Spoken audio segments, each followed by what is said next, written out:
दोस्तों मैं रवीश कुमार, आइए जानते हैं देश दुनिया की बड़ी खबरें सिर्फ 5 मिनट में। पर उससे पहले आप इस वीडियो को एक लाइक करके चैनल को सब्सक्राइब कर लीजिए। आपके लाइक और सब्सक्राइब करने से हमारी बहुत बड़ी सफलता हो सकती है। और आप यह वीडियो कहां से देख रहे हैं कमेंट में जरूर बताएं। वीडियो को आखिर तक जरूर देखें। बस मेरा काम यही तक था। आगे की न्यूज रिपोर्ट मेरी टीम का एक साथी है, वह देगा। सुप्रीम कोर्ट ने 4 जुलाई को ईवीएम घोटाले में गंभीरता दिखाई। केंद्र सरकार और चुनाव आयोग से जवाब मांगा गया है। अगली सुनवाई 10 जुलाई को निर्धारित की गई है। प्रधानमंत्री मोदी ने पटना रैली में विपक्ष पर तीखा हमला बोला। उन्होंने कहा कि ईवीएम विवाद पूरी तरह से विपक्षी षड्यंत्र है। जनता को लोकतंत्र में भरोसा रखना चाहिए। राहुल गांधी ने दिल्ली में प्रेस वार्ता कर बयान दिया। उन्होंने ईवीएम में पारदर्शिता की कमी पर चिंता जताई। इसे लोकतंत्र के लिए गंभीर खतरा बताया। तेजस्वी यादव ने मतदाता सूची में गड़बड़ी का आरोप लगाया। उनका दावा है कि गरीब और अल्पसंख्यक समुदायों के नाम हटाए गए। उन्होंने स्वतंत्र जांच की मांग की। मुख्यमंत्री नीतीश कुमार ने मीडिया से बात करते हुए कहा, ईवीएम विवाद को उन्होंने राजनीतिक ड्रामा करार दिया। उन्होंने चुनाव आयोग पर विश्वास जताया। चिराग पासवान ने प्रेस बयान जारी कर चुनाव सुधार की बात कही। उन्होंने कहा कि ईवीएम की तकनीक को आधुनिक और पारदर्शी बनाना होगा। जनता को स्पष्ट प्रक्रिया चाहिए। राहुल गांधी ने कोर्ट के ताजा फैसले का समर्थन किया। उन्होंने कहा, न्यायपालिका ही लोकतंत्र की रक्षा की अंतिम दीवार है। उन्होंने निष्पक्ष जांच की उम्मीद जताई। मोदी ने विपक्ष पर हमला करते हुए कहा कि ये सत्ता से बाहर होने की बौखलाहट है। उन्होंने जनता को अफवाहों से दूर रहने की अपील की। उन्होंने विकास को मुद्दा बनाने पर जोर दिया। तेजस्वी यादव ने 9 जुलाई को चक्का जाम की घोषणा की। उन्होंने ईवीएम घोटाले को लोकतंत्र के खिलाफ साजिश कहा। जनता से सड़कों पर उतरने की अपील की। नीतीश कुमार ने अपने बयान में कहा कि ईवीएम वर्षों से प्रयोग में है। जनता का विश्वास इस प्रणाली में बना हुआ है। विपक्ष बेवजह मुद्दा उछाल रहा है। चिराग पासवान ने जनता को आश्वासन दिया। उन्होंने कहा, हमारा लोकतंत्र मजबूत है और रहेगा। चुनाव सुधार पर सर्वदलीय समिति बनाने की मांग की। कोर्ट ने आयोग को वीवीपीएटी मिलान का पूरा विवरण देने का आदेश दिया। 10 दिन में रिपोर्ट मांगी गई है। इससे पारदर्शिता में इजाफा होगा।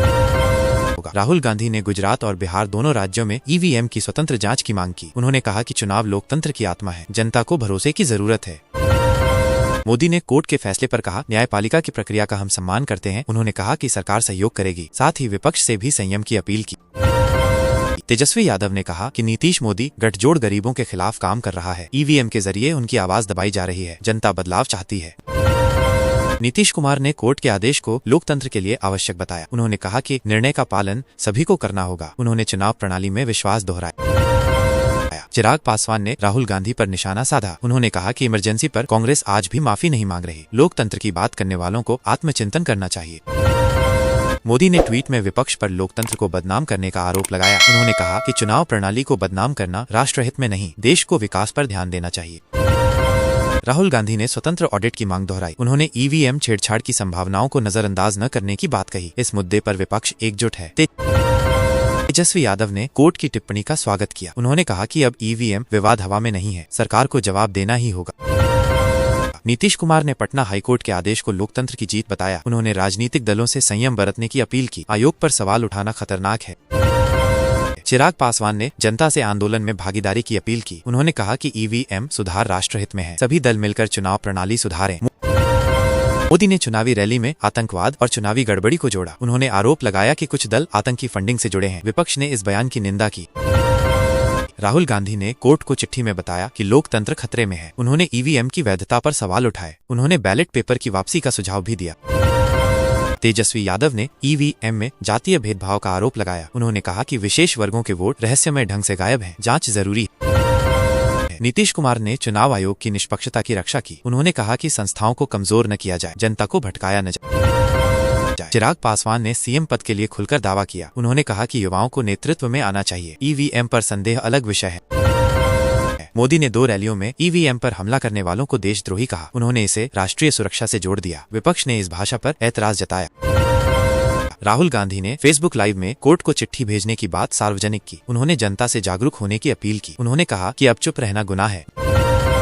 विपक्ष के बड़े नेता एक मंच पर आए। राहुल, नीतीश, तेजस्वी और चिराग ने ईवीएम सुधार की मांग पर एकजुटता दिखाई।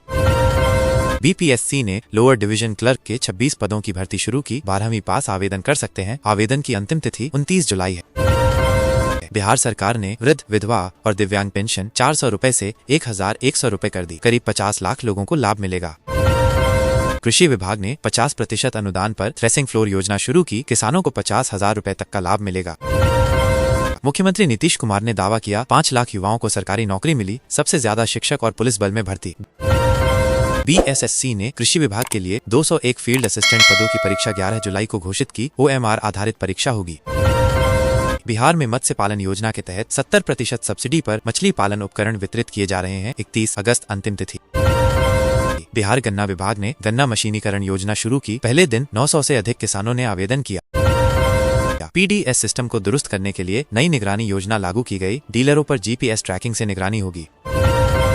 डीजल अनुदान योजना फिर से शुरू। किसानों को 60 रुपए प्रति लीटर अनुदान मिलेगा। हर किसान को अधिकतम 100 लीटर तक। मुख्यमंत्री ग्रामीण रोजगार योजना में 10,000 नए पद स्वीकृत। पंचायत स्तर पर स्थानीय युवाओं को वरीयता दी जाएगी। पंचायत सचिवालयों में डेटा एंट्री ऑपरेटर की बहाली प्रक्रिया शुरू। आवेदन ऑनलाइन पोर्टल पर 15 जुलाई तक। राज्य सरकार ने सभी जिलों में रोजगार मेले आयोजित करने का निर्देश दिया। 8 से 18 जुलाई तक चलेंगे। महिला उद्यमिता योजना के तहत 40% सब्सिडी पर मशीनरी उपलब्ध कराई जा रही है। पंजीकरण 10 जुलाई से शुरू। पशुपालन योजना में मुर्गी पालन के लिए 75% तक अनुदान स्वीकृत। लाभार्थियों का चयन लॉटरी के माध्यम से होगा। बिहार हेल्थ मिशन के तहत 2000 नर्सिंग स्टाफ की नियुक्ति का निर्णय। अगस्त तक प्रक्रिया पूरी की जाएगी। कृषि यंत्रीकरण योजना में 80% सब्सिडी पर ट्रैक्टर वितरण शुरू। चयन ऑनलाइन पोर्टल से होगा। दस्तावेज सत्यापन अनिवार्य। मुख्यमंत्री उद्यान योजना में हल्दी और ओल की खेती पर 1,40,000 रुपए प्रति एकड़ अनुदान की घोषणा की गई। ग्रामीण छात्रों के लिए कंप्यूटर ट्रेनिंग योजना फिर से शुरू। रजिस्ट्रेशन पंचायत कार्यालयों के माध्यम से। बिहार में नई जल निकासी योजना शुरू की गई। किसानों की बर्बाद होती फसलें अब बचेंगी। राज्य सरकार ने 300 करोड़ रुपए मंजूर किए। राज्य शिक्षा विभाग ने 3,200 माध्यमिक शिक्षकों की बहाली प्रक्रिया तेज की। अगस्त से इंटरव्यू चरण। किसानों को ऑनलाइन मंडी पोर्टल पर रजिस्ट्रेशन कर अब सीधे व्यापारियों को उपज बेचने की सुविधा दी गई।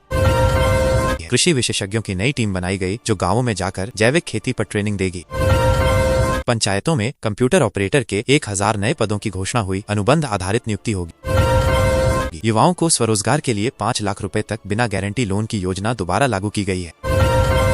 वन विभाग में 800 फॉरेस्ट गार्ड की वैकेंसी निकली। 12वीं पास आवेदन कर सकते हैं। बिहार कृषि विश्वविद्यालय में रिसर्च फेलो के 150 पदों की भर्ती निकली। आवेदन 31 जुलाई तक। कृषि सेवा केंद्र खोलने के लिए युवाओं को 2 लाख रुपए की सब्सिडी मिलेगी। SC/ST को प्राथमिकता। नीतीश सरकार ने हर ब्लॉक में किसान सूचना केंद्र स्थापित करने का आदेश दिया। सितंबर तक सभी केंद्र शुरू होंगे। बिजली अनुदान योजना के तहत किसान पंप सेट पर 40% तक छूट दी जाएगी। ऑनलाइन आवेदन खुल चुके। महिला किसानों को कृषि उपकरण पर विशेष 70% सब्सिडी योजना शुरू। रजिस्ट्रेशन केवल CSC पर हो।